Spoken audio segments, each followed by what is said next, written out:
Boa noite a todas, todos e todes, né? Sejam bem-vindas, bem-vindos e bem-vindes ao nosso ciclo de debates, Serviço Social em Tempos de Pandemia, um ciclo de debate que tem 7 encontros, né? Toda terça-feira, às 18 horas, aqui pela plataforma Zoom. Essa é uma atividade da disciplina Tópicos Especiais em Serviço Social, ministrada por mim, Ana Lolli, uma atividade em formato de aula aberta.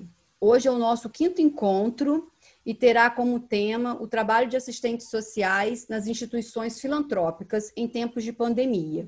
E contará com a presença das assistentes sociais, né, que daqui a pouco vai ser melhor apresentada, Priscila Ambrósio e Aline Lourenço, a quem já agradecemos a presença, né, e por ter aceitado o nosso convite por estar aqui hoje.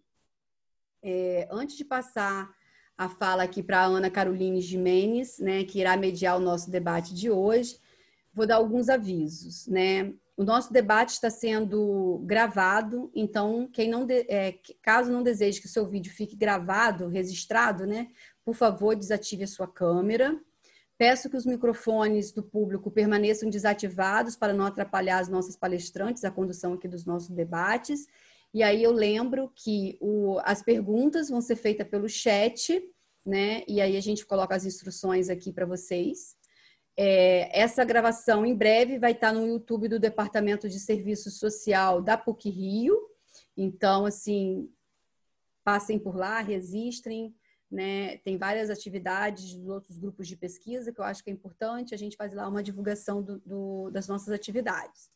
Para receber o certificado, a gente pede que vocês coloquem o nome e o e-mail aqui pelo chat. Mesmo as pessoas que não desejarem certificado, coloquem o nome para a gente poder ter registrado a presença das pessoas do nosso encontro de hoje. Então, eu vou passar aqui a fala e já agradecendo, né, a Ana Caroline pela condução do debate de hoje, e ela aqui, eu vou ficar agora só nos bastidores. Ana Caroline. Ok. Boa noite a todos e todas. Eu agradeço por estarem conosco em mais uma noite importante desse nosso ciclo de debates. Essa é uma atividade promovida, né, pela professora Ana Lolli, da disciplina Tópicos Especiais em Serviço Social, com a contribuição das companheiras Cristiane Viegas e Luciane Amaral. E hoje o tema será o trabalho de assistentes sociais nas instituições filantrópicas em tempos de pandemia. E para falar sobre o tema, temos a presença da Aline Lourenço, que é assistente social da Pequena Cruzada, mestre e doutoranda em Serviço Social pela PUC-Rio, e a Priscila Ambrósio, que é assistente social do Colégio Nossa Senhora do Carmo e mestre em Serviço Social pela PUC-Rio também. Serão 30 minutos de exposição para cada uma, lembrando mais uma vez aos participantes para colocarem seu nome e e-mail no chat para registro de presença e, posteriormente, o recebimento do certificado. As perguntas poderão ser feitas pelo chat também, e desde já agradecemos a presença de todos vocês e as suas contribuições. Bom debate.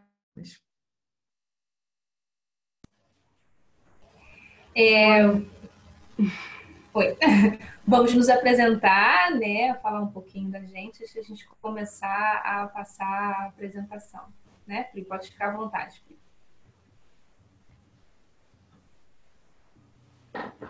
Boa noite a todas.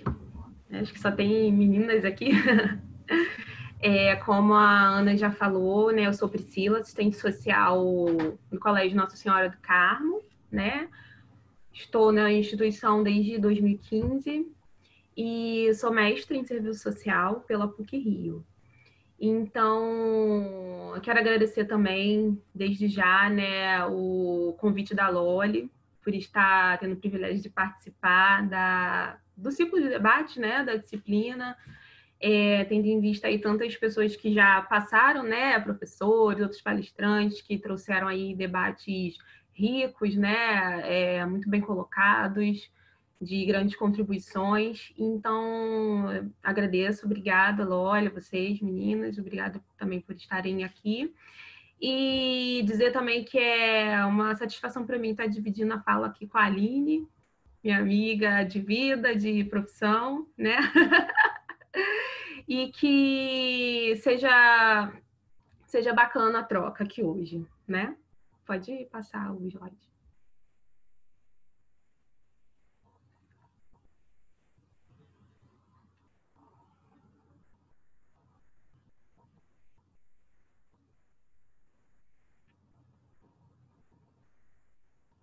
Como a Ana já apresentou, né, a disciplina, a gente traz aí para contribuir com o ciclo de debates um pouco da nossa experiência nas nossas instituições, né, com suas particularidades aí, né, obviamente.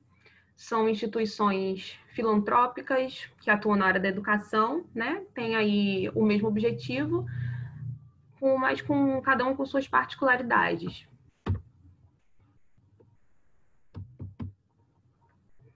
Apresentação, né, que já passou, pode até pular, Aline. Aí eu trouxe uma foto aí, um panorama, né, da localização lá do colégio, onde eu trabalho. Fica na região serrana do Rio, em Teresópolis. A Associação Beneficente São José. O colégio, pode passar, Aline. O Colégio Nossa Senhora do Carmo, ele pertence à Associação Beneficente São José, da congregação das Irmãs Carmelitas da Divina Providência. É um colégio confessional, católico. Ele foi fundado em julho de 1960, né? E desde então ele atua na área da educação básica, do maternal ao ensino médio. E acho que o próximo slide, Aline, pode passar.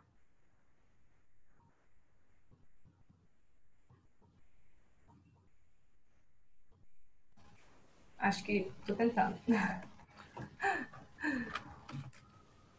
Se você preferir, Aline, a gente não compartilha a tela, a gente usa o slide para gente. Foi? Mas acho que pulou. Ah, sim. Né, por ser um colégio filantrópico, confessional, como as instituições privadas, né, tem suas missões, seus valores. Aí eu destaquei aqui a missão do colégio, né, que é formar cidadãos livres, críticos, humanizados, capazes de vivenciar os valores humanos cristãos, com responsabilidade, tornando-se pessoas aptas a construir a própria história e de colaborar na construção de uma sociedade mais humana e solidária. Essa é a missão do Colégio Nossa Senhora do Carmo. Então, dando início aqui à apresentação das nossas atribuições, né, no colégio, algumas particularidades do meu trabalho enquanto assistente social no Colégio Nossa Senhora do Carmo, ressaltando que, assim, a gente fez um panorama geral, né, do trabalho, mas não se reduz apenas isso, mas que são atuações principais, né? Vamos dizer assim que o carro-chefe da atuação estão nesses tópicos aí que a gente vai desenvolver. Que é o projeto Bolsa de Estudo Social filantrópica, por ser uma instituição filantrópica, né, que tem um certificado de filantropia. Recebe o seu título de filantropia, que consiste em subvenções fiscais e tributárias, e a partir disso, a instituição ela precisa dar esse retorno para a sociedade em forma de acessos, né? De acesso às políticas, né? No caso da educação, no caso do Colégio de Educação. Então, o colégio ele atua com a questão principal da concessão de bolsas de estudos, de 100% e 50%. Esse processo ele acontece anualmente, inclusive a gente está no processo, né, da seleção das bolsas. Uma outra questão também que demanda para o serviço social no colégio são as inúmeras prestações de contas, né, que a gente precisa fazer aos órgãos do executivo. Então, cada instituição, dependendo da sua área de atuação, vai para o seu ministério específico, no nosso caso, para o MEC. Então, essa prestação de contas, ela consiste no repasse para o MEC do quantitativo de bolsistas que a gente teve anualmente, o perfil dos alunos, das famílias atendidas. A gente se baseia pela Lei 12.101 de 2009, né, que ela preconiza aí o perfil da instituição, que pode ser filantrópica, tanto no perfil dos alunos que podem ter o acesso às bolsas de estudos. Então, essa lei geral aí, ela rege a questão do programa das bolsas, e dentre elas tem decretos, tem normativas, né, que vêm sendo atualizadas e regulamentando a questão burocrática, né, do atendimento. Então, a gente precisa prestar contas anualmente ao MEC sobre todos os dados referentes ao programa, para assim estar sendo renovado a concessão do título de filantropia e a população continuar recebendo, né, o benefício educacional, no caso do colégio.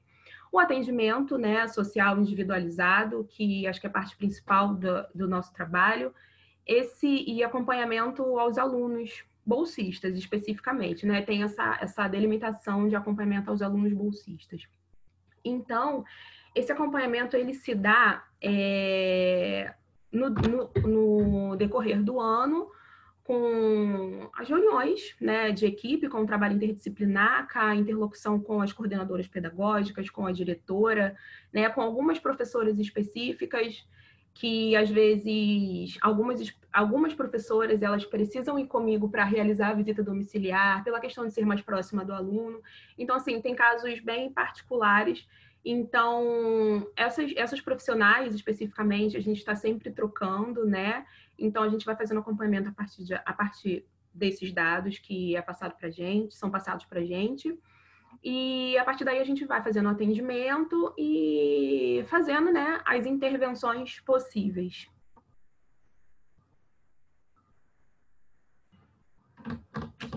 Aline? Eu acho que foi, Pri, acho que agora já é comigo, né? Vou falar um pouquinho do que é o trabalho lá na Pequena Cruzada. Desculpem, meu computador ele é um pouco lento, e aí quando eu dou uma ida, ele demora uns 5 milhões de anos para passar aqui a tela. Mas ele está indo. Eu vou aproveitar enquanto ele está pensando. Eu vou me apresentar um pouco, né? Falar um pouco de quem eu sou, né? Aline, você pode abrir a sua câmera. Eu estou tentando fazer isso. Aline, você quer descompartilhar a Não, tela? E já foi. Tá Tava meio travadinho, gente, desculpa. Eu tava tentando abrir minha câmera. Se quiser, eu posso passar daqui também. Não, foi. Como a Carol já nos apresentou, eu sou a Aline, eu sou assistente social do Centro Educacional Pequena Cruzada. Fui mestre pela PUC-Rio, né, orientando da Ana Loli, da professora Inês. Agora estou na posição de estudante de doutorado também, lá na PUC. É um prazer enorme estar aqui participando desse momento tão pensado com carinho, que eu sei que foi pela Loli, pelas meninas. Então, é um privilégio estar aqui e estar do lado da Priscila, né? Porque esse ano, a Priscila foi a pessoa que me ajudou muito, porque o trabalho na Pequena Cruzada é o meu primeiro trabalho enquanto assistente social. A gente começa a vida de trabalhadora desde cedo, mas a gente faz tudo um pouco, né? Mas enquanto assistente social, de fato, eu estou há 2 anos e meio na Pequena Cruzada, e a Priscila foi a pessoa que mais me orientou na prática profissional. E se coisas deram certo, foi porque eu tive o apoio dela quando eu precisei. Então, preciso realmente deixar isso muito claro aqui e agradecer esse momento tão legal que está tendo agora. A Pequena Cruzada é uma instituição que já vai fazer 100 anos, né? Ela inicialmente foi uma instituição que era um orfanato de meninas cuidadas por freiras. Então, a princípio era essa a função da instituição, tanto que é chamada de Pequena Cruzada de Santa Teresinha de Menino Jesus, porque de fato é o nome social mesmo da instituição, né? Ela foi criada em 1921.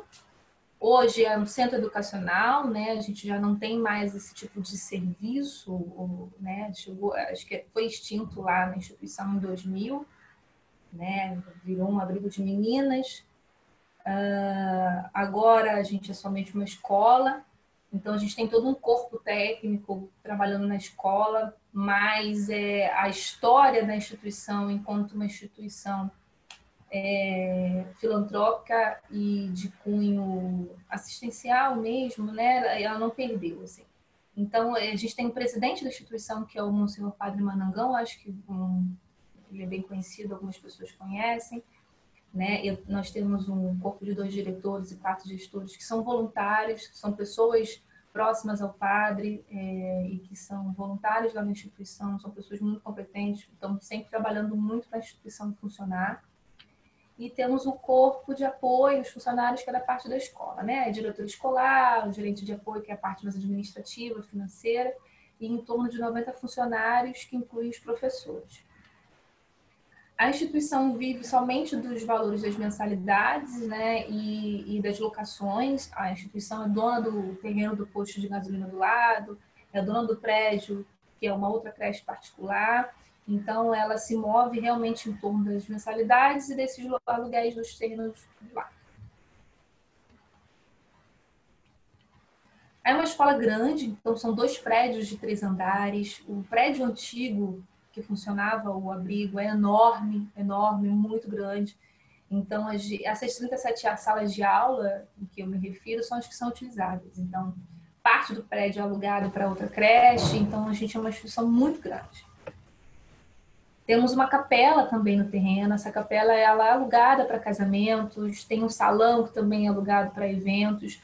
Então, é essa verba que entra para a instituição, para manutenção tanto do corpo administrativo quanto para o físico, né, da instituição. A gente tem um refeitório grande, porque a escola oferece refeição para as crianças, né, trabalho no horário integral, então a gente tem um bom refeitório, com 2 cozinhas, com um bom espaço. Também temos uma quadra que todo ano ocorre um evento muito conhecido na Lagoa, que é a festa junina da escola. Então, muita gente vai para a escola, então essa quadra é super bem utilizada nesse sentido. Aqui são algumas proposições inclusivas, né? A gente presta um serviço de educação, que a princípio é uma escola particular, escola filantrópica, mas é uma escola particular, né? No ensino em horário integral, a proposta é que a criança permaneça no espaço educacional o dia todo, para que os pais possam trabalhar. A gente tem atividades complementares, que são atividades de teatro, música, outros esportes. A alimentação ela é acompanhada por uma nutricionista, ela é acompanhada por um superintendente de alimentos, né, que tem todo um cuidado, porque a gente tem muitas crianças alérgicas, então a alimentação é preparada separadamente. A alimentação dos funcionários é uma, das crianças é outra, então tem todo um cuidado. A gente tem um apoio psicológico, temos uma psicóloga que trabalha o socioemocional das crianças, então ela tem como se fosse um horário de disciplina para todas as turmas, além de atender as crianças na sala e atender os familiares também. E tem um apoio assistencial, que é uma briga que a gente ainda tem até hoje para trocar esse nome e colocar serviço social. Mas eu botei ali, tá ali, serviço social. A gente trocar essa plaquinha da porta, eu ainda não consegui, mas a gente trabalha também, temos 2 assistentes sociais, então a instituição não fica sem assistente social de segunda a sexta. A gente atende as famílias, atende as crianças, então a gente tem uma demanda muito grande lá. Então, assim, as ações inclusivas é, de fato, o ensino de qualidade, né? A mensalidade social. A gente tem, a maioria dos alunos são alunos bolsistas, o horário de 7h30 às 4h30. A escola é muito procurada por isso, porque possibilita os pais a trabalharem ou a procurar emprego e não deixar também as crianças em alguns espaços que estão meio complicados, como área de comunidade. Tem as refeições, elas tomam café da manhã, elas almoçam, elas lancham. A gente tem parceria com o Sistema Positivo, o que ajudou muito nesse período de pandemia, que foi a aula online, né? Então, possibilitou para a gente esse acompanhamento. A gente tem parceria com o Material Escola Caçula, porque os bolsistas de 100% ganham uniforme e material. E tem os apoios extras, que são instituições que fazem parte da nossa rede de apoio, que nos ajudam, como o Instituto Reação, que dá aula de judô gratuita, como o Instituto Criança, que dá doações para a gente de material, tem o SEASA, o SESC, que doam alimentos, então tudo isso contribui para a gente bastante. Aqui tem um pouquinho da ideia do quanto de bolsa a gente fornece, né? Então, a maioria dos alunos são bolsistas. A nossa mensalidade, ela sem bolsa, chega em torno de R$810, mas todos os alunos, a maioria dos alunos são bolsistas, então essa avaliação é feita pelo serviço social, uma avaliação socioeconômica. Então, a gente atende todo mundo, todo ano, tanto os alunos que já estão na escola, que essa avaliação é anual, tanto os alunos novos. Isso aqui é um pouco do trabalho do serviço social, e eu vou pegar um pouco da fala da Priscila, que é parte do trabalho do serviço social, né? Os que estão em negrito são os trabalhos que a gente fica mais presa durante o ano, que é a questão da bolsa de estudos. Então, a gente faz avaliação socioeconômica tanto dos alunos que entram, quanto dos alunos que estão lá. Isso dá muito trabalho, porque a gente faz questão de atender todos. A gente faz, geralmente, palestras de orientação para explicar como é que funciona, como é que funciona para preencher a ficha, que documentos a gente precisa. Então, isso acontece com os alunos antigos todo ano, para a gente poder explicar. A gente acompanha essas famílias no decorrer do ano.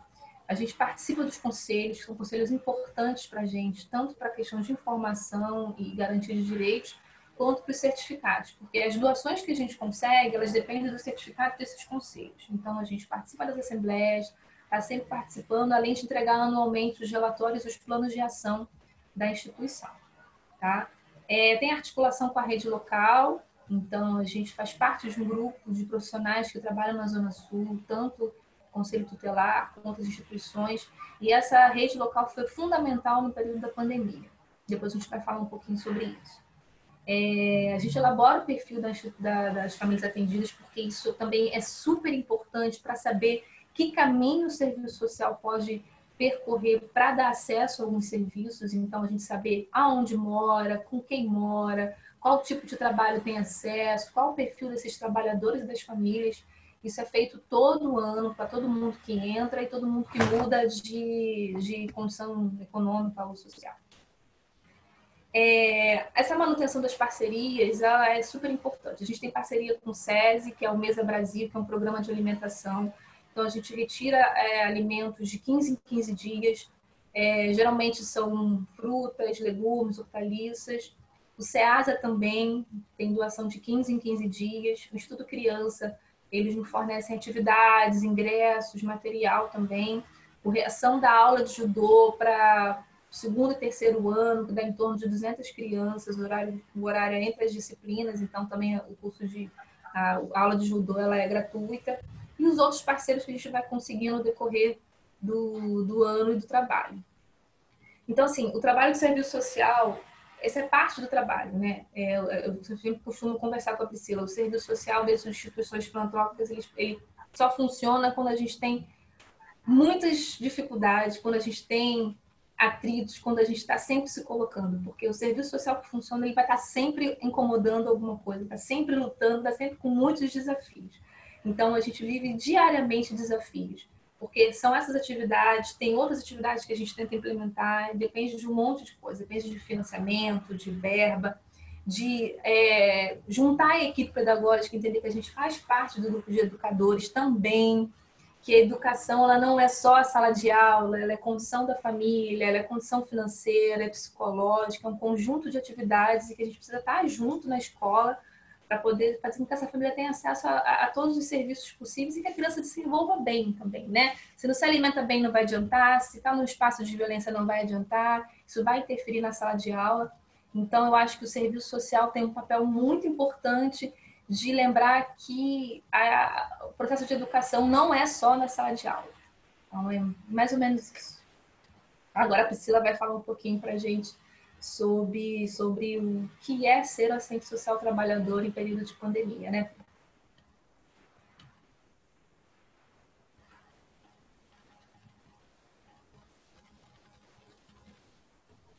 Tá habilitando meu microfone.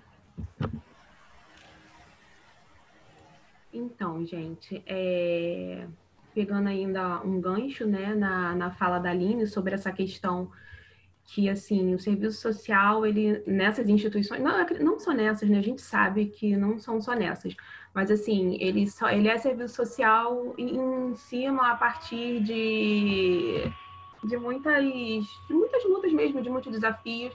Eu não vou dizer nem imposição, mas de muita colocação, na verdade, né, nossa, enquanto profissional, para a gente poder conseguir fazer o mínimo, né?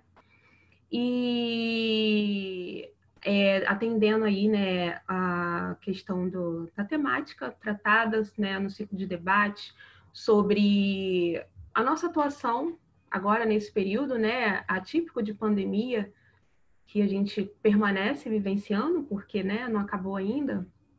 Então, eu vou falar especificamente agora do meu trabalho, né, enquanto assistente social, da minha experiência aí nesse período até o presente momento, né, no colégio.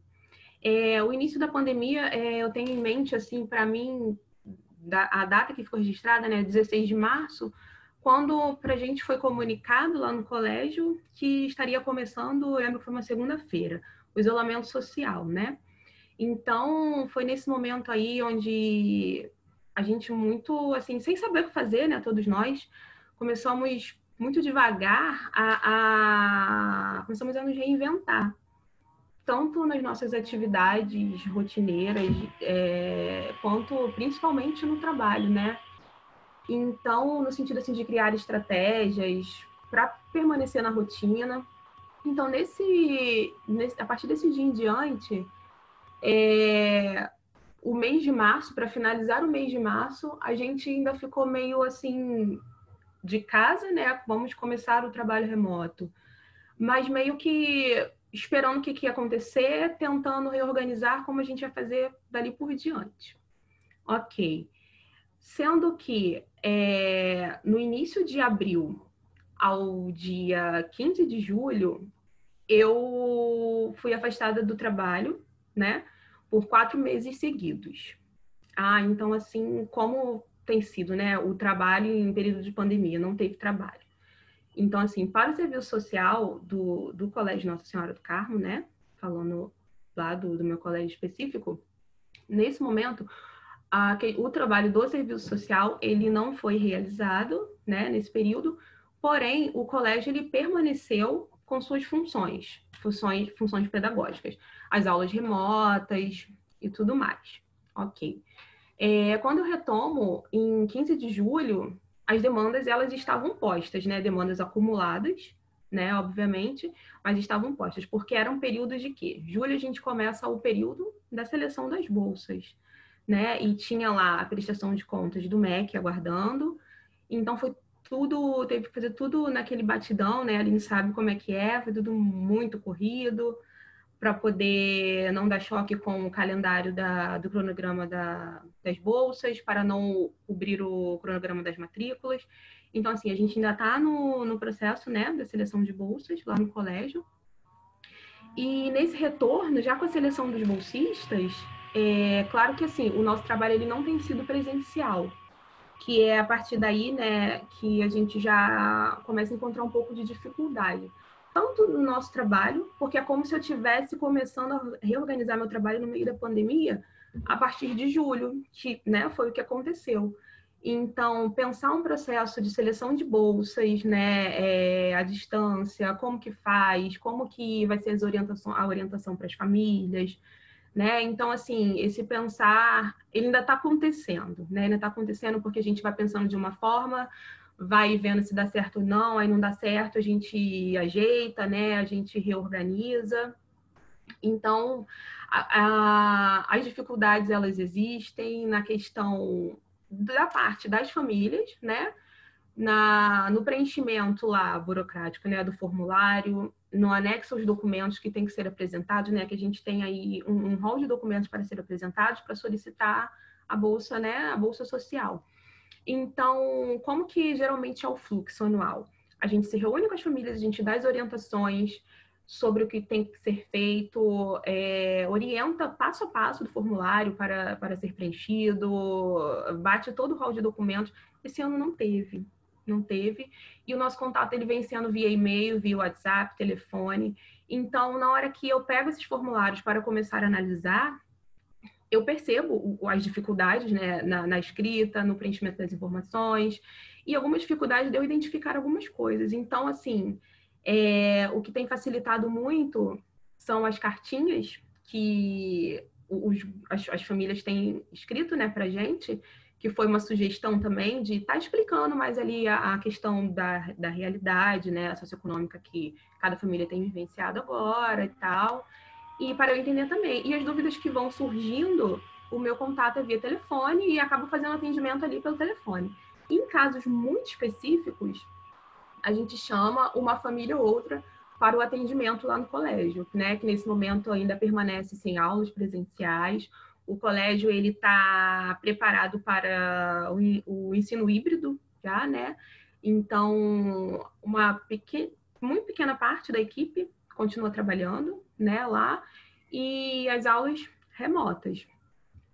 Então, assim, para mim, a partir desse período, o que tem demandado mais foi a questão mesmo do tempo para as análises, que a gente teve que prolongar essa análise por conta dessas dificuldades, né? De não estar sendo presencial e tudo mais. As dúvidas que surgem nesse momento. E assim, a percepção, né, a partir dessas análises, em cada família, em cada aluno, né, representado ali, aluno bolsista, que a gente está trabalhando esse ano com a questão das renovações, porque o colégio ele tem um teto de bolsas para ser distribuídos, então a gente só pode aumentar o número de alunos bolsistas a partir de números pagantes matriculados. Então, assim, a gente está meio que estável. Não entra muitos alunos, como também não sai, então o número de bolsas ele meio que fica estagnado e a gente vai renovando para garantir, né, o acesso continuado. E então, assim, o que a gente tem percebido, o que eu tenho percebido muito nas análises foi o número de vínculos informais de trabalho, né? Demissões, vínculos informais, né? Que aí a galera é demitida, vai para a informalidade, vender, né? Ajudar alguém para poder, né? Garantir uma renda. E hoje, grande parte da renda dessas famílias, elas têm sido composta pelo auxílio emergencial. Esse auxílio emergencial, né, do governo federal. Teve famílias que foram demitidas logo no início da pandemia, que aí receberam, né, o seu seguro-desemprego, depois entraram para o auxílio emergencial, e assim a galera tá, né, se reinventando aí. E parte dos responsáveis, né, financeiros, de representantes de cada família, que permanecem nos seus trabalhos, nos seus vínculos seletistas, e também têm passado pelo processo das reduções e suspensões de trabalho, né? Que a medida provisória 936, que hoje já tem força de lei, já virou lei, né?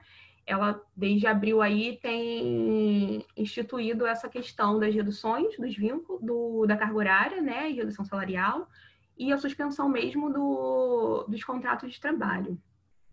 É óbvio, né, já era de se esperar que está havendo aí um declínio socioeconômico aí dentro desses grupos, que a partir disso vem gerando impactos até psíquicos. Por quê? Muitas declarações, tenho recebido muitas declarações, muitas receitas de medicamento, muitas receitas de acompanhamento médico, e atualizado agora, né, nos últimos meses, que essa é uma outra percepção, né, nessa demanda, e agora uma outra percepção de pessoas fazendo uso de medicação de controle especial, fazendo acompanhamento, né, das próprias crianças também. Então, assim, mais uma... Não que antes isso não existisse, mas é que agora isso vem sendo, né, potencializado. Essa questão da saúde mental mesmo dentro das famílias, né, no nosso meio. Então, uma questão também que está bastante latente é a demanda em torno da solicitação das bolsas de 100%, que aumentou bastante, gente, mas assim... tanto o pedido de bolsas quanto de descontos, né? Quem não tem o perfil para entrar na Bolsa Socioeconômica vem solicitando descontos e tal. Porém, como eu já disse, o colégio ele tem esse teto, né? A instituição ela tem esse teto de número de bolsas para serem fornecidas. Então, a angústia ela aumenta mais, né, pro assistente social ao analisar analisar todas essas histórias de vida, né? Porque vão muito para além daqueles papéis ali apresentados, né? Que a gente não pode apenas fazer um cálculo de uma renda bruta e falar você tem um perfil para bolsa X, você tem um perfil para bolsa Y. A gente vai muito para além dessa análise fria, né? Claro que assim, é a análise fria que muitas das vezes, na maioria das vezes, determina, né, o resultado. Mas a gente sabe que vai muito para além disso. Então, as cartinhas, elas vêm dizendo muito isso. A documentação, ela vem dizendo isso, né? Que as pessoas, elas estão em processos de endividamentos absurdos, processos de não conseguir manter aluguéis e ir morar com parentes, questão de uma mãe idosa que tem uma pensão, foi morar com a família para poder dividir a pensão, a renda, né, com essa família. Então, o que já existia, hoje tem sido mais potencializado. E então, assim, de julho para cá, quando eu retomo, né, as minhas atividades profissionais, a gente já começa nesse processo de bolsas. Então, são essas questões, assim, mais estão latentes nesse período, né, que a gente ainda está passando por ele, tanto de pandemia, tanto no processo das bolsas que a gente ainda não terminou.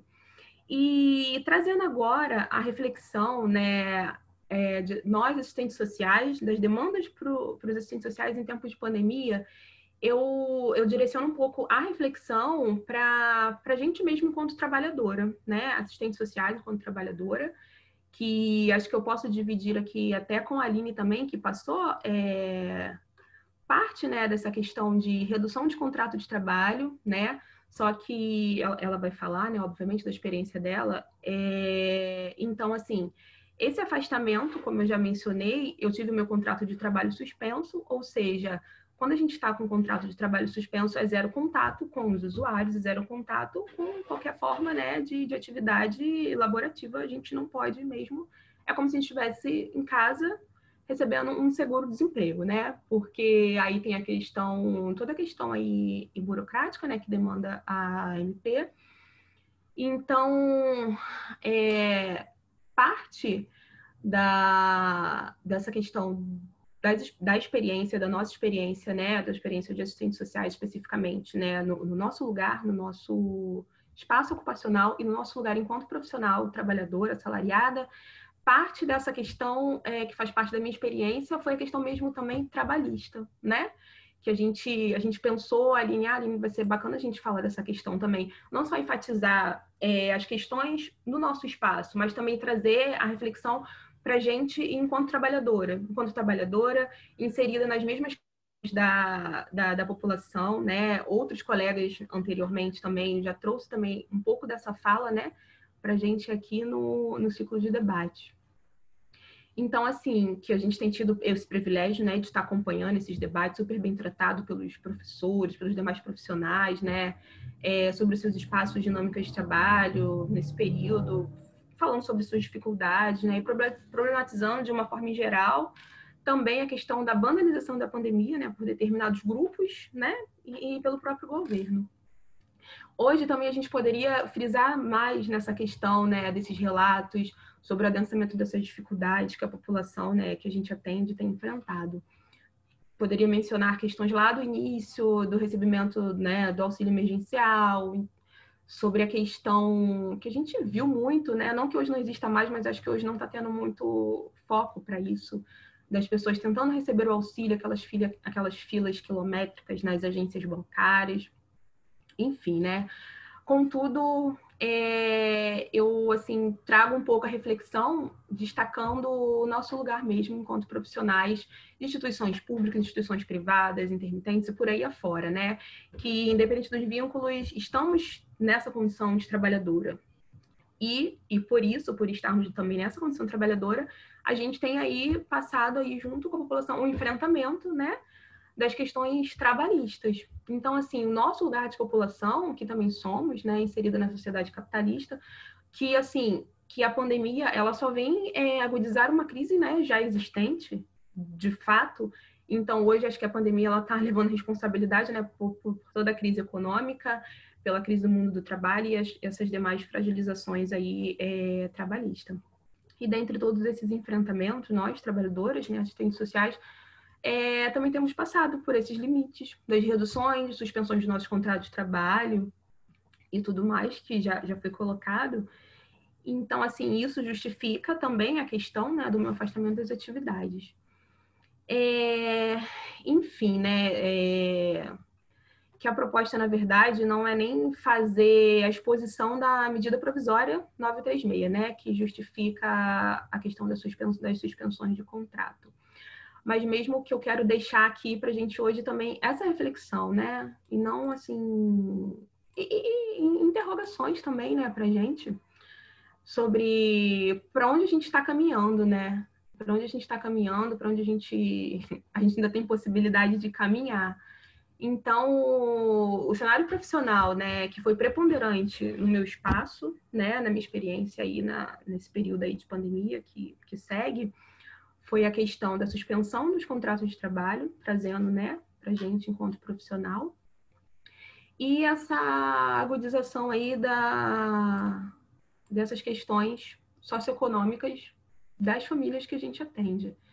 Então, a partir disso, a demanda para o serviço social nesse período de pandemia, especificamente falando, inicialmente se deu, resumindo, né, se deu com o distanciamento das minhas atividades, né, e a gente não fala que termina porque não terminou, e a gente vem seguindo agora aí, tentando dar continuidade aí à questão do acesso, né, ao benefício da bolsa, e tentando, nem falo, gente, minimizar, que acho que a gente nem consegue fazer isso, mas tentando pelo menos tentar segurar a continuidade, pelo menos desses alunos que a gente já tem hoje, né, os nossos alunos bolsistas, tentar e possibilitar, sei lá, o máximo de alunos de 100% que a gente conseguir, né, na instituição, porque a gente sabe que não depende só da gente.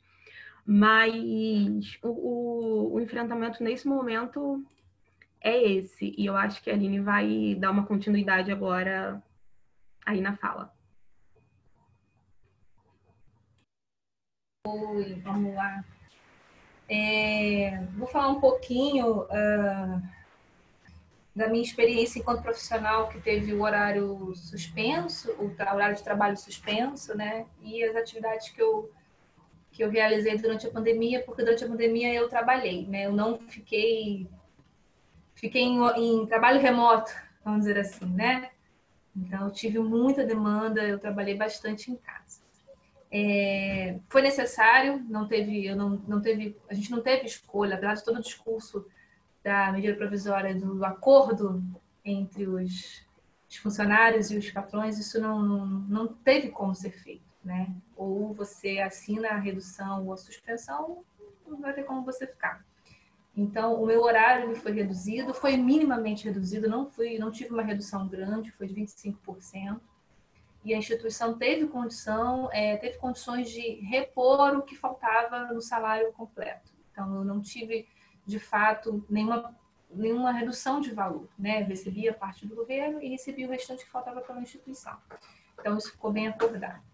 Mas a gente sabe que o trabalho remoto, ele foi, para a grande maioria, uma experiência ruim, porque horários não foram respeitados, trabalhos foram requisitados em grande quantidade, para além do que você faria presencialmente. Então, acho que foi um caos para a maioria que experimentou esse trabalho remoto.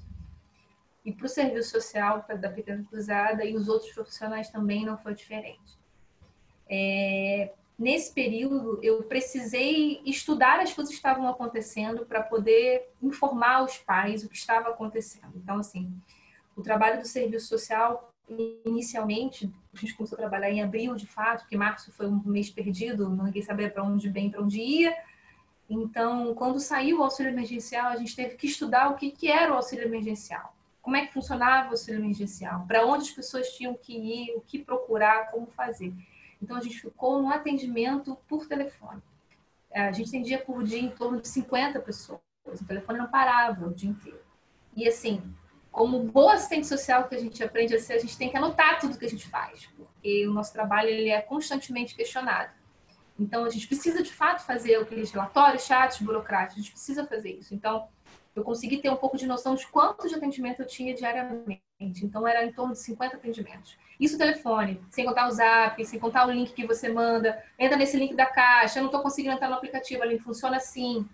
Então, a gente teve que aprender a saber mexer nos aplicativos da Caixa e saber como é que funcionava o auxílio emergencial. Então, isso foi fundamental para as famílias, porque é difícil acesso, gente. Não é todo mundo que tem iPhone, não é todo mundo que tem iOS, não é todo mundo que sabe em que caixa ir, não é todo mundo que sabe tudo que a gente sabe. No momento que eu descobri que eu falei, o mundo não são as 10 pessoas que me rodeiam. Então, assim, é muito difícil. A internet, na maioria das famílias, é a internet de comunidade. Ela funciona hoje, mas ela pode não funcionar amanhã. Pode rolar um tiro no poste e derrubar o fio. Pode acontecer uma chuva e perder a internet. Então, assim, foi muito difícil. Então, era muita dúvida. Teve a dúvida de quantas pessoas podiam receber por família, quem tinha declarado tanto ano. em que site que entrava. Aí primeiro começou a rolar sites fakes da Caixa Econômica, e tinha gente entrando que não era, então foi realmente muito complicado. Mas o primeiro desafio do serviço social foi, de fato, estudar o que era o auxílio emergencial e como é que ele funcionava, tanto o auxílio como a medida provisória. Segundo ponto que veio muito forte foi a demanda por alimentação. Não adianta, cesta básica. Perdi meu emprego, não tenho dinheiro para comprar comida. Então, assim, a gente teve que correr atrás. Alguns parceiros doaram algumas cestas, mas assim, a gente tem em torno de 380 famílias, então é muita gente. Então, os parceiros doaram 40 cestas. O que eu tive que fazer? A gente teve que, primeiro, dar essa cesta para quem procurou a gente.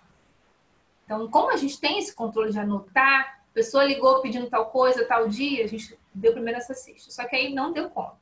Não deu conta porque os meses foram passando e as dificuldades foram aumentando. E aí entra aquelas duas coisas importantes que eu falei no começo, que é a comunicação de rede e conhecer o perfil das pessoas que você atende. O que a gente fez? Como a gente sabia quantas pessoas moravam em cada comunidade, então eu tenho 11 pessoas que moram no PPG, que é Pavão, Pavãozinho, Cantagalo. Eu tenho 20 pessoas que moram na Rocinha. Eu tenho 10 pessoas que moram no Cerro Corá. Eu tenho tantas que moram na Chácara. O que a gente fez? A gente começou a procurar instituições que estavam fazendo esse serviço durante esse período, nessas localidades, para tentar conseguir apoio. Tanto que a gente conseguiu.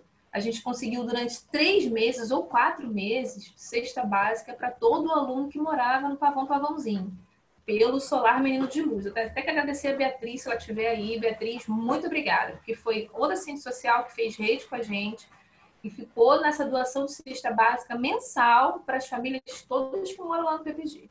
A gente conseguiu cesta básica também numa instituição na Gávea. Então, algumas mães foram lá na Gávea pegar a cesta básica, que foi a Danusa do Criança Responder. A gente conseguiu cesta básica com outro contato em Laranjeiras, que foi o Adriano. Então, assim, foi dessa forma que a gente conseguiu tentar minimizar essa necessidade das famílias. É muita gente, eram 380 famílias. Então, assim, não ia dar para todo mundo, mas o que a gente conseguiu, com esse conhecimento do perfil das famílias e a articulação em rede, foi assim, essencial na pandemia. Outro ponto importante que a gente precisou resolver assim, foi conhecer o que estava acontecendo a nível de Estado e Prefeitura. Então, a gente teve que procurar saber como é que estava funcionando o mutirão da cidadania, o mutirão humanitário, que era a doação de cesta básica para quem tinha ANIS pelo governo do Estado. Tinha família que não sabia o que era ANIS, então a gente tinha que descobrir lá se ele tinha ou não. Então a gente entrava no site do governo federal, que tinha como você colocar os dados da pessoa, CPF, data de nascimento, saber se ela tinha ANIS ativo ou não. Tinha ANIS ativo, eu mandava o print da folha lá com o nome da pessoa, estava ativo, estava ok. Ela ia procurar saber se a cesta básica do Estado estava liberada ou não. Aí eu explicava como é que fazia, porque o Estado demorou muito tempo. O Estado começou em Japeri, começou em Caxias, começou em São João, e o Rio não chegava de jeito nenhum. Aí depois teve algumas ações da prefeitura, que foram para os taxistas, o pessoal que tinha NIS, tinha a Clínica da Família doando cesta básica, produto de limpeza. Então, a articulação em rede nessa hora e a preocupação do serviço social de saber o que estava acontecendo no entorno foi fundamental para poder sanar essa emergência das famílias, porque não adianta.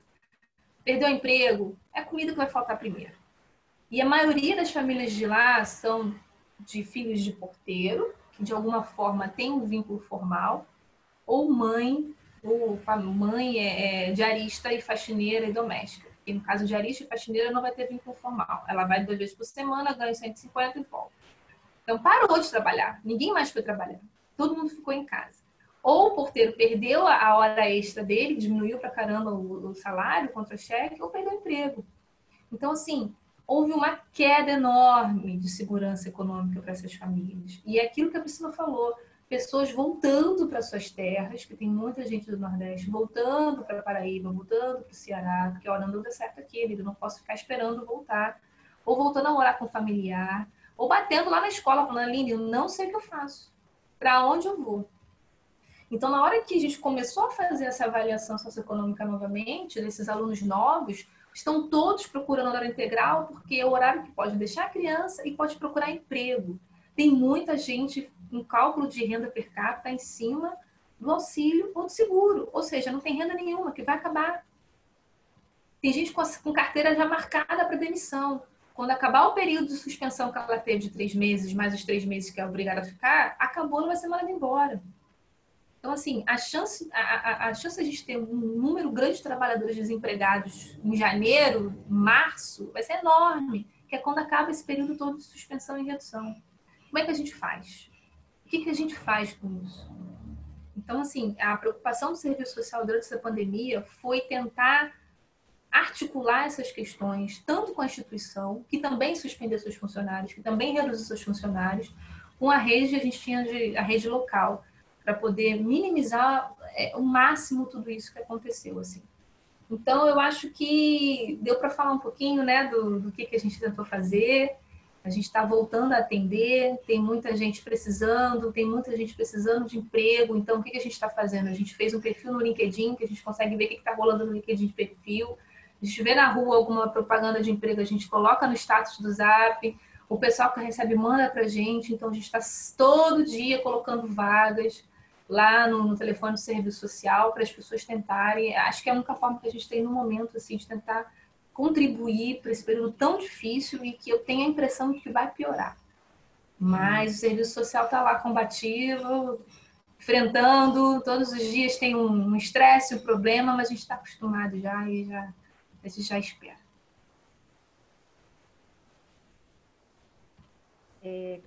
Aline, então, assim, você pode fechar Tirar, né? o compartilhamento. Tá. Obrigada.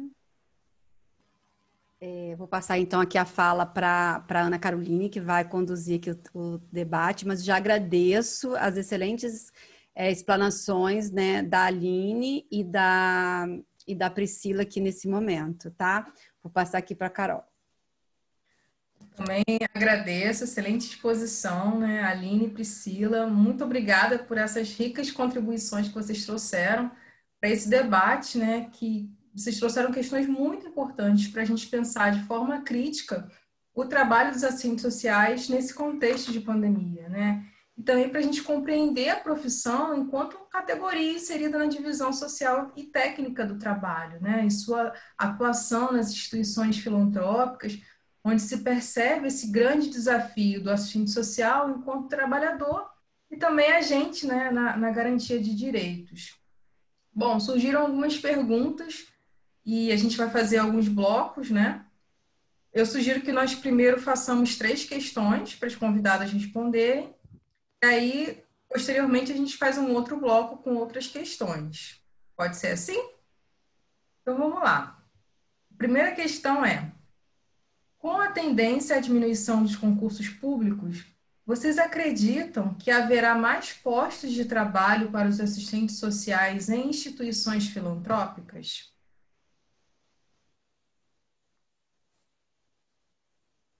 Posso passar para a segunda?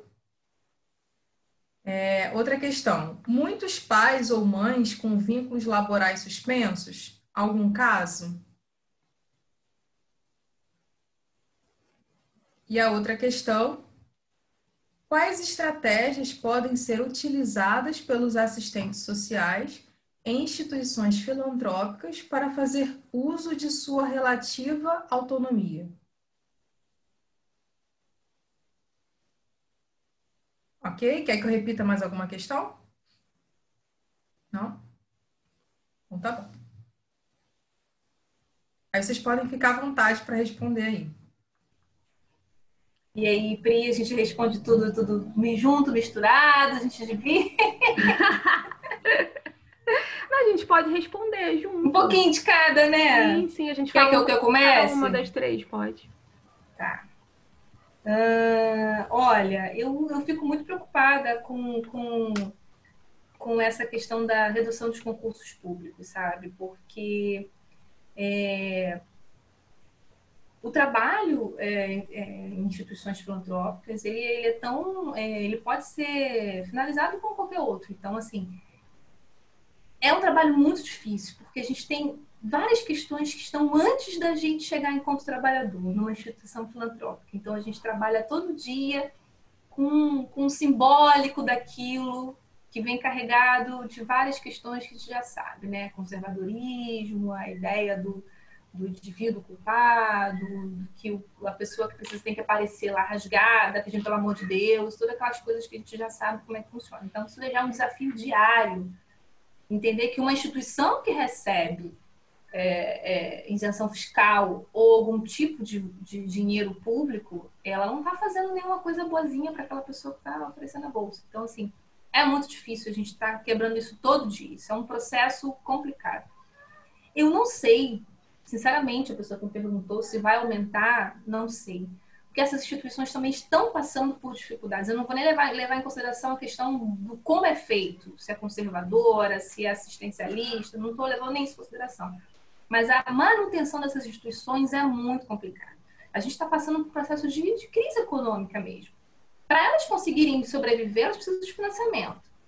Então, assim, e precisa de público. Então, se a escola não tem aluno, a escola não tem dinheiro. Se a escola não tem financiamento público, já complicou aí meio que o caminho todo. E aí isso pode impactar, na verdade, na redução do trabalho, do dinheiro, do salário do trabalhador dessa instituição. O que mais tem aí a gente querendo pagar abaixo do nosso piso salarial. Só que, assim, o serviço social, quando ele funciona, ele trabalha muito. Ele trabalha muito. Ele não trabalha 30 horas, porque não adianta. Você tem lá o seu horário de trabalho, mas você trabalha em casa, que te ligam, que te pedem. Você não vai para casa faltando coisa para resolver, você vai querer resolver. Então, assim, eu não sei. Eu, sinceramente, não sei. É uma resposta a uma pergunta que eu vou deixar, eu não sei. Sobre a suspensão, muitas famílias. Se a gente já tinha um perfil muito fragilizado de informalidade, a gente está com o dobro disso. Se tinham 2 pessoas informais, uma está desempregada, sem nada. Se tinha uma formal, uma informal, a formal perdeu o emprego e foi para o mercado informal. Então, muita gente suspensa e muita gente com data marcada para demissão. Eu não sei se é legal exatamente, mas a gente pegou essa semana uma cadeira de trabalho que tinha data de demissão do cara no dia 21 de janeiro. Ele estava no período de suspensão e quando ele fosse retornar e ficar tudo ok, ele vai ser demitido. Então, assim, muita coisa aconteceu nessa pandemia e a gente acha que a gente pegou o ruim, né, enquanto trabalhador, mas a gente tem um número enorme de pessoas que estão passando por momentos que elas nunca pensaram que poderiam passar. Então, teve muita suspensão e muita redução de horário de trabalho. Estratégias do serviço social... Você pode repetir essa última, Ana Carolina? Posso sim. Quais estratégias podem ser utilizadas pelos assistentes sociais em instituições filantrópicas para fazer uso de sua relativa autonomia? Então, uma coisa que eu aprendi muito com a minha madrinha Priscila e com a experiência de trabalho é que a gente precisa saber, primeiro, fazer aquela bendita análise institucional, que a gente dá uma ignorada na graduação, mas ela é extremamente importante. Saber quem faz o quê, como que faz e como que funciona. É estratégia, quase que um joguinho de tabuleiro. Tem momentos que eu vou precisar avançar, tem horas que eu vou precisar recuar. E a gente tem que saber olhar em que momento fazer isso. Discurso conservador vai vir sempre. Então, já espero, porque eu não posso esperar esse discurso do assistente social. Aí eu vou ficar meio chateada. Falar, opa, peraí, vamos conversar. O resto da equipe, vamos dizer, entre mil aspas, ela não tem obrigação de fazer o que o serviço social tem que fazer ali dentro da instituição. Então, é sempre uma troca de diálogo. Olha, funciona assim porque acontece dessa forma. Essa família está nesse estado porque aconteceu tal coisa.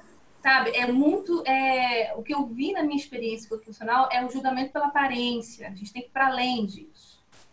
Assim que eu comecei a trabalhar, tinha uma assistente social que era voluntária no emprego total. Ela não era contratada da instituição, estava lá só ajudando. Então, ela, como achava que eu não tinha experiência de nada, eu não trabalhei como assistente social, mas trabalhei como técnica social, sabe, aquelas coisas que nunca são muito bem definidas. Então, essa pessoa que está aqui, ela está com o cabelo escovado.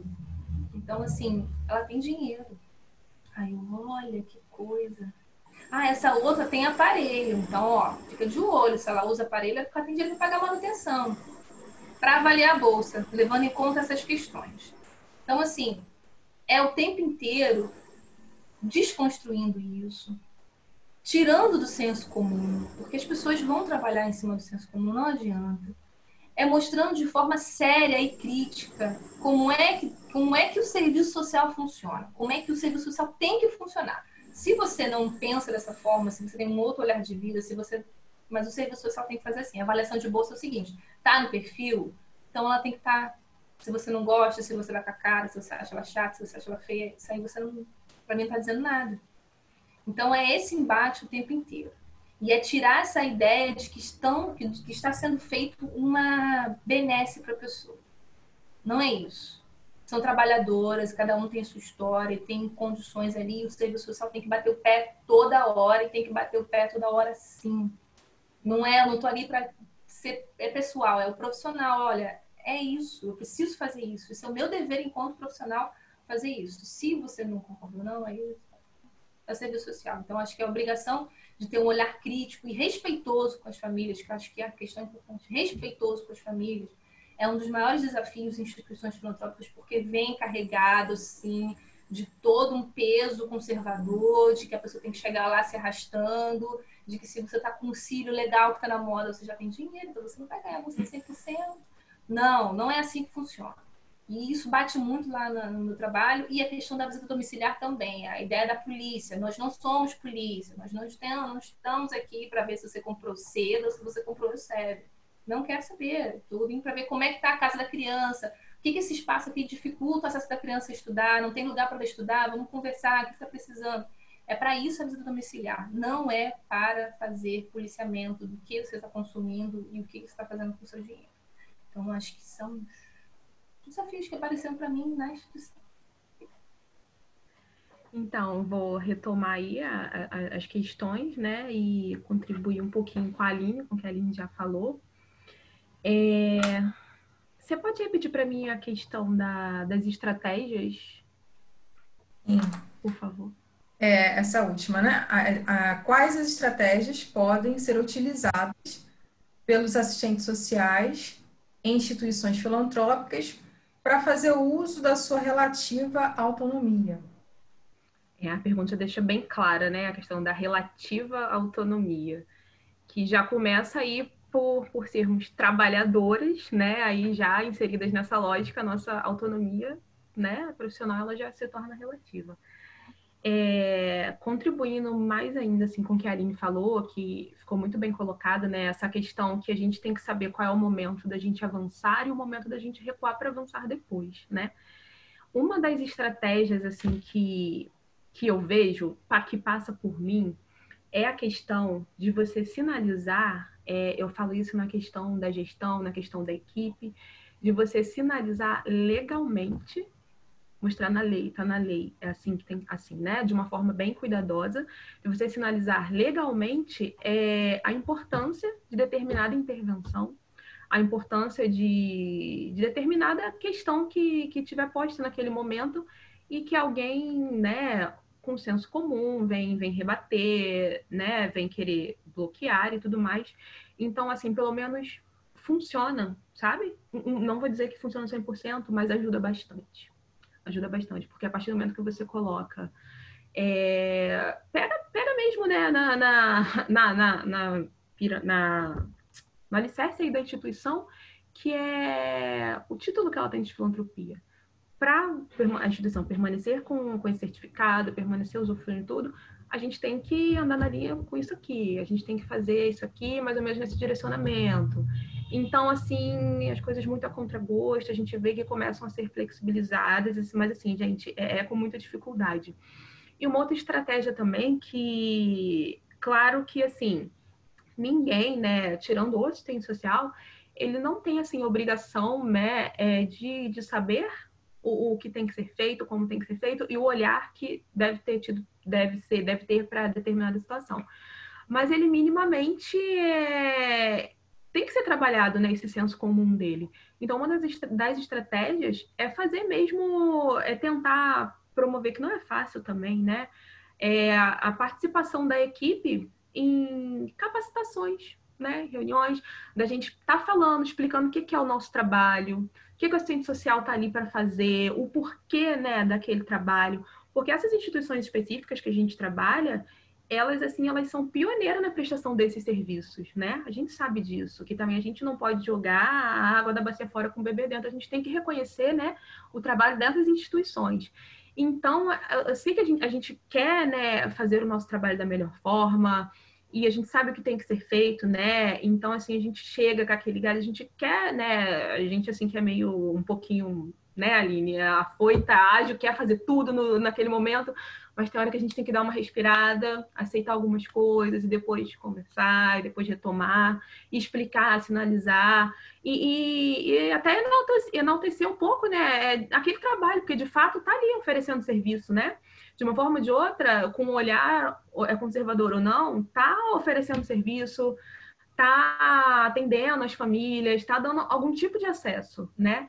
Então, assim, claro que, assim, não finaliza nessas estratégias, mas eu vejo, assim, como algumas rasas possibilidades da gente conseguir caminhar um pouquinho, né?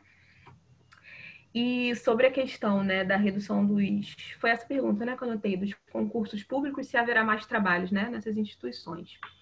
Realmente é algo que, assim, não tem como, pelo menos eu, responder nesse momento. Acho que não existe uma resposta concreta se sim ou se não.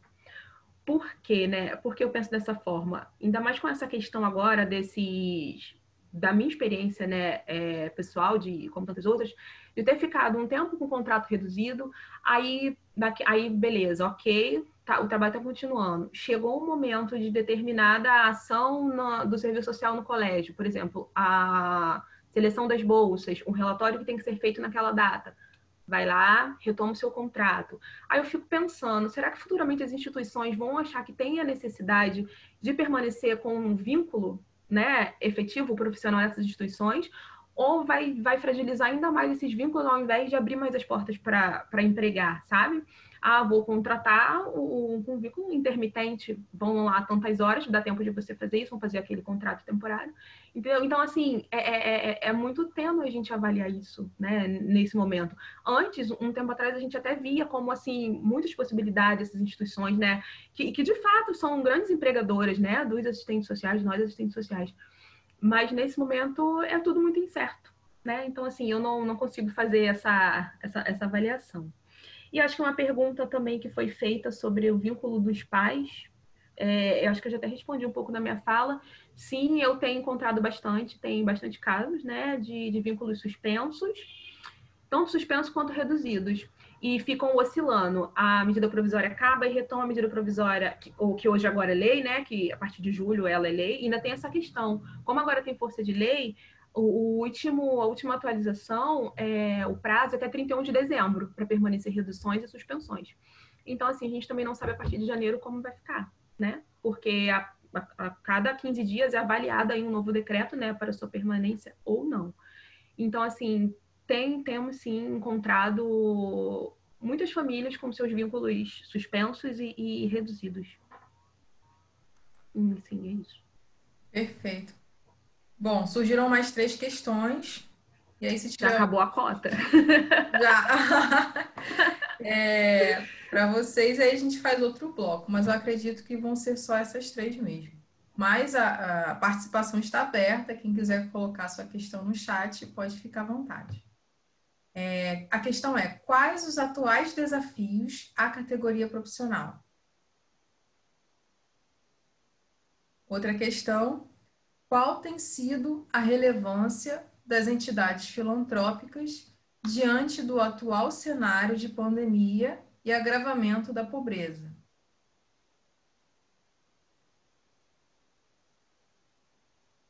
E a última questão: como é realizada a articulação com a equipe pedagógica? Querem que eu repita alguma questão? Eu acho que, assim, eu vou pedindo para você repetir à medida que a gente for respondendo, melhor. Perfeito, tá ótimo.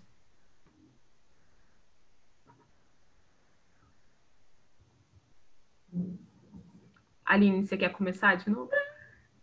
Tá, eu começo. Então, Priscila, só para vocês assim ficarem, são questões, né, para a gente trocar, não precisa responder à risca, né, só para a gente poder dialogar um pouco, porque tá bem interessante o debate.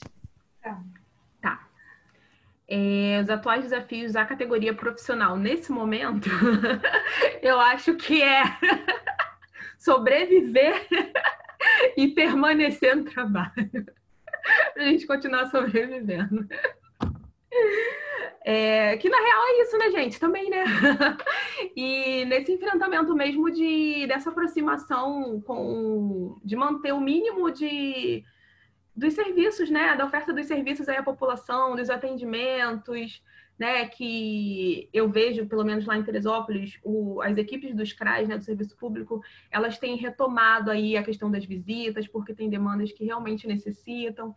Então, uma dos desafios são muitos para a categoria profissional, é não se perder nesse meio aí também, né? Não se perder nesse meio, não ser aí sufocado, né, por essa onda conservadora, a gente não perder aí a dimensão, né, do sentido social aí do nosso trabalho, né, e não perder a nossa consciência de classe também, né, enquanto trabalhador, enquanto trabalhadora, e seguir aí tentando minimizar aí o que puder para a gente continuar seguindo aí na luta e nos nossos trabalhos. Qual foi a outra pergunta? Qual tem sido a relevância dessas entidades filantrópicas diante do atual cenário de pandemia e agravamento da pobreza? A relevância dessas entidades. O que eu tenho visto, né, onde eu trabalho, assim, lá no meu colégio, ele tem todos os colégios filantrópicos católicos, eles têm o que chamam de obras sociais, que tem os centros sociais, né? Lá no colégio tem um centro social que atende crianças de 5 a 11 anos com a política de acesso da assistência social. Então, eu posso, assim, uma das relevâncias dessa instituição, pelo menos a de assistência, é que nesse período todo de pandemia, é isso, gente, é o pontual, né? Como a Aline falou, acabou o trabalho, acabou a renda, a primeira coisa que vai aparecer é a fome, é a necessidade da comida. É isso, né? Para a pessoa continuar ali tentando estudar, tentando minimamente não esmorecer de tudo. Então, assim, esses centros sociais, não só lá o do colégio, como outros, que em Teresópolis elas têm bastante instituição filantrópica, assim, sabe? Bastante centro social. E eu conheço um pouco de perto cada uma delas, porque a gente participa, né, lá do CMS, do Conselho de Assistência. Então, essas instituições, elas têm acompanhado de perto essas famílias no pontual, na cesta básica, né, na ajudar a pagar uma conta de luz, ajudar a comprar uma medicação, ajudar a pagar uma passagem para quem precisa fazer um tratamento de saúde no Rio.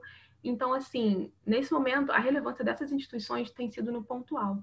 E como eu já mencionei, a relevância delas mesmo está na oferta desses serviços que possibilitam, né, os nossos usuários, a população, a ter um mínimo de acesso, né, à assistência, à educação, à saúde, que tem instituições de saúde também, né, filantrópicas, que tem os convênios com o SUS. Então, assim, ela tem sua relevância, sim, né, muito importante para no acesso mesmo, né, da população. E qual outra? Tem outra? Como que é realizada essa articulação com a equipe pedagógica? Olha, lá no meu caso, essa articulação, ela acontece nas nossas reuniões mesmo. Articulação em que sentido você diz? De troca de formações dos alunos? Eu não sei quem fez a pergunta, mas eu acredito que seja nesse sentido com quem você trabalha mesmo, com a equipe de trabalho. Sim.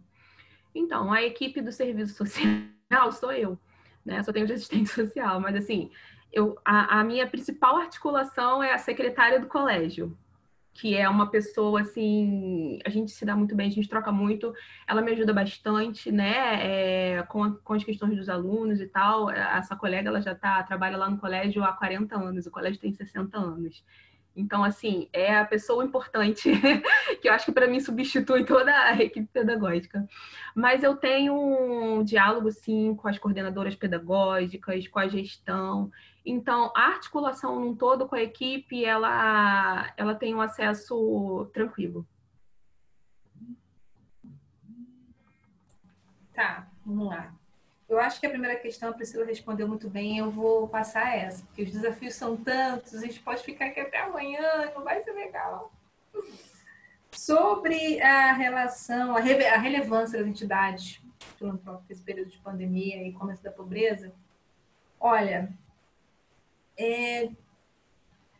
a gente sabe que tem questões, tem críticas, tem formas com que as coisas são feitas que a gente realmente faz embate.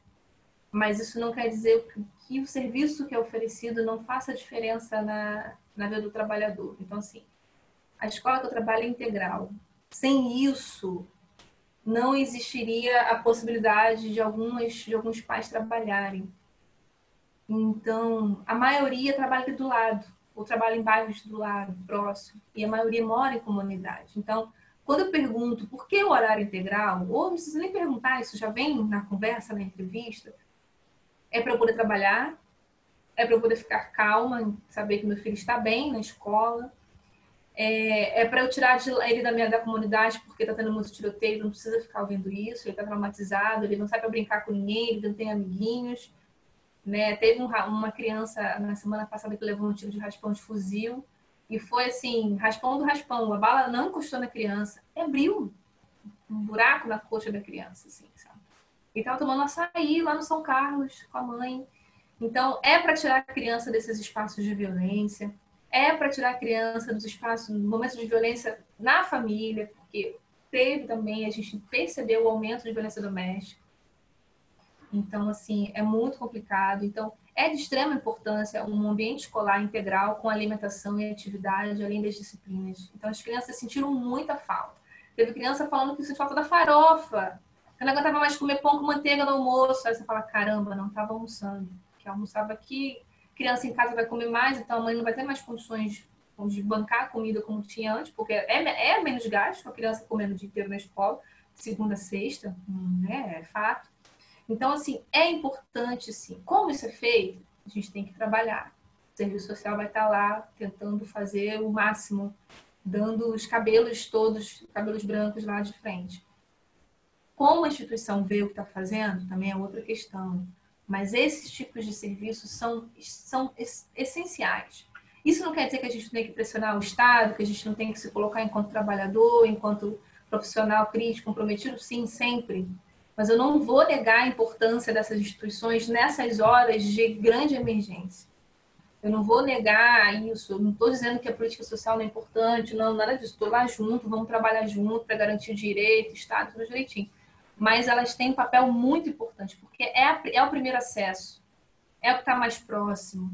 E o serviço social está ali para tentar segurar um pouco todas as questões negativas que vêm com esse trabalho filantrópico que a gente sabe que vem, né? Todo olhar conservador, todo o preconceito, toda a seletividade, a probabilização. Mas eu acho que realmente tem muita importância. A minha articulação pedagógica é aquele passinho que eu falei, é o passinho para frente, o passinho para trás. Passinho para frente, passinho para trás. Porque existe uma limitação muito grande de entender o que é o serviço social, para que serve, por que ter o serviço social na escola. Então, assim, é todo dia um trabalho de esclarecimento do porquê, para que serve. Está tendo aula, tem serviço social para quê? Tem psicólogo aqui, dá para psicólogo. Por que tem psicólogo? Não, gente, olha só, não é só isso, é um conjunto de coisas. Então, é uma boa articulação, mas é uma articulação diária de conversa, de explicar o porquê, da onde. Hoje eu tenho um pouco mais, eu sou mais confortável, eu tenho mais malícia, estou mais flexível ali. No começo foi mais duro, foi mais difícil. Mas esse é um trabalho que tem que ser feito, é construção, é um processo mesmo. Então, eu sei que vai ser difícil, eu sei que vai ser um processo, eu sei que nunca vai ser 100%, que vai ser 50%, 60%, eu vou avançar, vou voltar, mas é uma boa relação e essa relação tem que acontecer, porque senão a gente vai ter muita dificuldade de avançar no trabalho. E é importante a gente trocar. Eu troco muito com a coordenadora pedagógica da escola. Tinha umas famílias chegando muito atrasada. A criança chegando com roupa suja, descabelada. Visitei essas famílias e descobri que as duas têm 3 crianças. Então, elas descem cedo do morro com as 3 crianças, cada um com a mochila, com não sei o quê, não sei o quê. Se tiver caveirão, volta. Então, ela vai ter que esperar acabar o caveirão resolver lá para ela descer. Ou quando não tem grana, vai descendo. Porque lá da chácara, lá de cima, até Praça do Rio Comprido. Então, demora. Vai chegar atrasado. Tá? Tem que deixar uma nova do berço, tem que deixar outra não sei aonde para deixar a outra aqui. Vai chegar atrasado. Tá com roupa suja criança? Por quê? Porque são 4 crianças num cubículo. A mãe fala, se veste. A criança vai pegar o prato ali na frente. A criança vai chegar lá. Não dá tempo. Ou é agora que sai com as 4 crianças para deixar no colégio, ou não é nunca. Então a mais velhinha vai se virar sozinha. E ela vai botar a roupinha esquisita, não vai pentear o cabelo, vai pegar um negócio bem mais ou menos. Isso vai acontecer com frequência. É assim, a rotina dela é essa, não tem como ser diferente. Então, é entender que não é a forma com que você vê a sua vida, como você acha que tem que ser, que vai ter aquele tempo de fazer, de separar. Não, são 4 crianças de manhã querendo dormir, não querendo levantar, com mochila, com caveirão no barulho, tem que descer, tem que ver se consegue pegar carona para poder chegar no colégio. Então, é muita coisa. E tem que lembrar que o mundo não é o que está no nosso entorno. As pessoas fazem coisas diferentes, vivem diferentes, têm realidades diferentes. Então, isso vai chegar na escola, a gente tem que entender mais ou menos como é que funciona isso. Acho que é isso. Aline, Priscila, muito obrigada. A gente está tendo vários agradecimentos aqui no chat, né? Muitos agradecimentos pelas excelentes contribuições de vocês e por compartilhar, assim, as experiências profissionais de vocês, que foram de suma importância. Eu também queria agradecer os participantes pelo envio das perguntas, que muito enriqueceram o nosso debate. E aí eu peço que vocês façam, né, as suas considerações finais, já que nós não temos mais perguntas, né? Só elogios para vocês. Então, ai, gente, quase que eu saí daqui sem querer, desculpa. Eu tenho mesmo a agradecer, né, por mais uma oportunidade, por mais esse espaço, né, que eu sou um pouco suspeita de falar, mas eu gosto muito de falar sobre atuação profissional, sobre o nosso trabalho, né, sobre o serviço social. Então, para mim, é sempre muito gratificante, né, tá podendo ocupar esses espaços, né, Aline, para a gente estar trocando e não só falando também e ouvindo outras experiências, né, porque isso enriquece muito, isso é muito bacana. Até as próprias questões, né, que vocês colocaram foram ótimas também para a gente poder estar refletindo, né? Refletindo enfim, levando adiante. Então, assim, eu deixo aqui meus agradecimentos à Loli, a vocês, tá bom? Por mais essa oportunidade da gente estar contribuindo um pouquinho aí, né? Com esse debate crítico da nossa categoria. Eu também tenho só que agradecer. Eu acho que falar da minha experiência enquanto assistente social de 2 anos e meio foi maravilhoso, foi importante. Eu confesso que eu tô aprendendo muito. Eu tô, além das conquistas, das porradas que a gente vai levando, né? A gente vai aprendendo muito. Então eu falo, ou eu vou sair pro Pinel internada, ou eu vou sair uma super assistente social. Então eu tô... Uma super assistente social. Vou ver para onde é que eu vou. Pode ser os 2 também, né? Enfim, não tem problema. Mas é agradecer essa oportunidade de falar do trabalho do serviço social, para a gente ver o quanto que é preciso a gente estar sempre se capacitando, não deixar a academia, estar sempre se aproximando, porque é a luz que vai, é essa luz que vai dar para a gente o nosso caminhar profissional. Vai ter dificuldades, vai ter embates, isso é bom que tenha, porque eu acho que o serviço social que não incomoda, ele não existe. Então, acho que é importante isso. Agradecer essa oportunidade da Ana Loli, sempre trazendo para a gente esses momentos especiais aí. E lembrar o que a Priscila falou, a gente é classe trabalhadora, então a gente está resistindo por nós e resistindo pelos outros, né, pelas famílias. Então, é permanecer nessa posição enquanto mulher negra, enquanto trabalhadora, enquanto assistente social. Eu estou mais próxima de quem eu atendo do que está acima de mim, então é sempre bom lembrar disso. Quando eu atendo uma família, eu estou atendendo minha família, minha tia, minha avó, eu tenho, é meu espelho, então eu não estou numa posição superior, é sempre pensar dessa forma, é importante também. Então a gente segue aí na luta. Obrigada. Mais uma vez a gente agradece, né, a Aline e a Priscila pelas ricas contribuições. Com certeza trouxeram elementos importantíssimos para as nossas pesquisas, mas também para o nosso trabalho profissional, né? E aí, antes de passar a palavra para a professora Ana Loli, eu queria deixar uma pequena reflexão, que é uma citação do professor Ricardo Antunes, né, no seu livro O Privilégio da Servidão, já que a gente falou tanto, né, o trabalho nessa conjuntura, como é sucateado, né, e o assistente social enquanto trabalhador assalariado, ele também está nessa categoria, né, de classe trabalhadora, aquele que vende e depende da sua venda da força de trabalho para sobreviver, né? E aí diz assim: o século XXI ele tem sido um laboratório social especial. Estamos vivendo um momento em que é preciso utilizar todas as energias de análise, de reflexão, de pensamento crítico e de ação, para que possamos visualizar, em oposição ao que vivemos nos dias atuais, um novo século, dotado de humanidade. Eu acho que resume bem o que vocês falaram, acho que é isso, né? É um esforço coletivo e diário de nós, enquanto assistentes sociais, enquanto classe trabalhadora, para remar aí contra a corrente nessa atual conjuntura aí, nesse cenário atual. Parabéns, meninas. Lógico, contigo. Passar a fala aqui para a Priscila. Então, como a Ana trouxe essa citação do Ricardo Antunes, eu vou trazer uma também que eu li, eu até pensei, mas eu não sabia, né, pensei que não ia caber não, porque justamente hoje à tarde também eu estava lendo O Privilégio da Servidão, e uma fala assim... e bem no finalzinho mesmo, sobre a questão, ele diz, né, se o mundo atual nos oferece como horizonte imediato o privilégio da servidão, o seu combate e seu impedimento efetivos, então só serão possíveis se a humanidade conseguir recuperar o desafio da emancipação, né? Mais um desafio aí para a gente enquanto classe trabalhadora.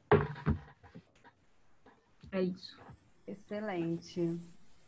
Gente, assim, muito bom, né?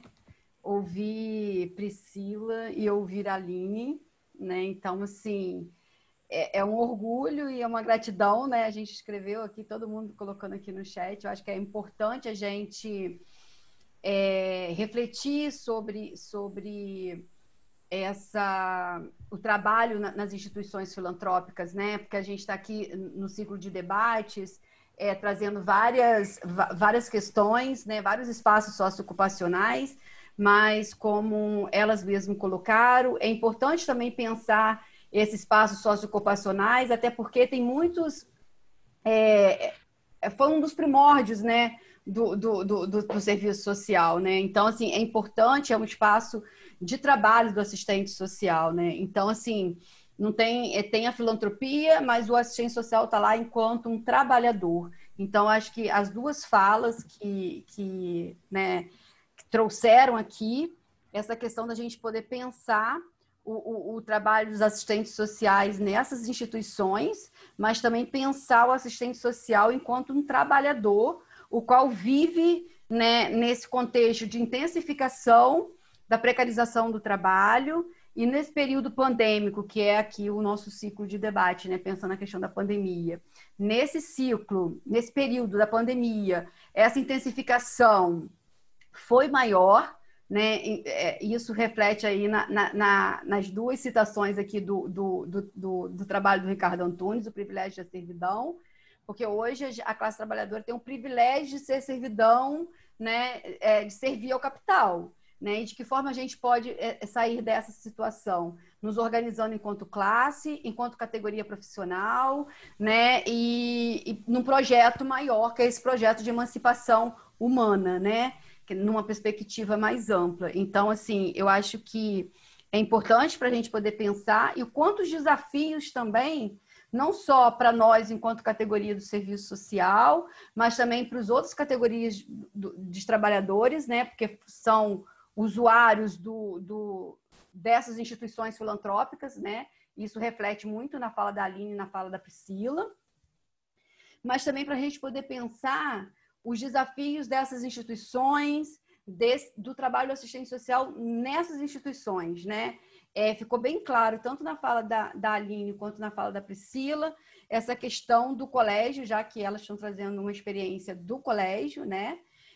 O quanto ficou um desafio aqui de acompanhar esses alunos, mas também o desafio, né, da questão da escola ser um lugar não só do alimento da alma, né, fazendo aqui uma brincadeira, onde a gente aprende, mas também um lugar do alimento do corpo, né? Aonde eles vão atrás da cesta básica, atrás do alimento. Muitas famílias tinham aquele período da escola como único alimento, né? E o quanto que o alimento dado, né, ali na escola também diminuía o valor da sua cesta básica, né? Então, assim, é muito importante a gente poder pensar isso. É a precarização do trabalho que vai afetar os nossos usuários, aquelas famílias que a gente está atendendo.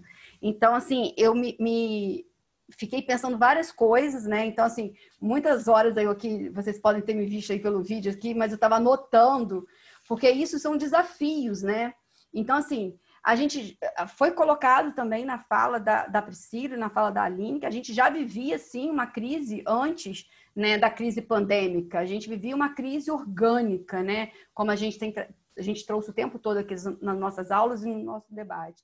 E esse caráter social ficou muito mais evidente, né? Agudizado no período da pandemia. E essas expressões da questão social, né, foram bater na porta de quem? Né? Das instituições, dos espaços socioocupacionais. E aí, eu acho que muito trouxe essa experiência, acho que contou muito, enriqueceu muito o nosso ciclo de debate, essa experiência, né, nas instituições filantrópicas, né, porque ali é um trabalho, né, e o quanto que a Aline e a Priscila, estou falando assim por causa até da relação mesmo, né, enquanto profissionais, enquanto trabalhadoras, assistentes sociais, né, estão ali na luta e para poder fazer um trabalho, né, dentro mesmo daquilo que foi pautado pelo CRES, momento algum ferindo as nossas regulamentações da profissão, né? Eu acho que isso é importante.